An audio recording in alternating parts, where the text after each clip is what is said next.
तो ये तकरीबन 28 की स्पीड पे जा रही है। 2 पे हम इसको अगर चलाएंगे तो ये 35 की स्पीड पे जाएगी। 3 पे करके इसको अगर चलाएंगे तो ये तकरीबन 45 किलोमीटर पर आवर की टॉप स्पीड देने की सलाहियत रखती है। इसके साथ साथ यहाँ पे जो हैंडल के ऊपर ये बार्स लगे हुए हैं, इसके अंदर भी आपको फ्लैशिंग लाइट्स नजर आ रही होंगी। स्ट्रिप्स लाइट्स हैं जो कि रेड, ग्रीन, ब्लू कलर आपको शो करती हैं। ठीक है। इसके साथ अगर मैं फ्रंट डैशबोर्ड के हवाले से बताऊं तो नुमान भाई, यहाँ पे भी हम लोग अपने बच्चों का कोई सामान वगैरह, बॉटल्स वगैरह इजीली कैरी कर सकते हैं और यहाँ पे भी हुक हमें मिल जाता है।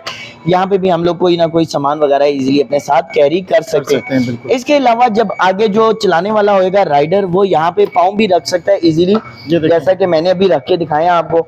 इजीली हम अपने पाँव रख के इसको राइड भी कर सकते हैं और बच्चा कोई हो साथ तो वो यहाँ पे छोटा बच्चा हमारे साथ खड़ा भी हो सकता है, यहाँ से पकड़ के इस राइड को एंजॉय भी कर सकता है। फ्रंट की अगर बात कर ली जाए तो हमारे पास नुमान भाई फ्रंट के ऊपर जो इसकी लाइट्स हैं बड़ी मजेदार, और आप कह रहे थे कि अली भाई इसकी जो इंडिकेटर्स है उसकी नॉइस बड़ी मजे की है।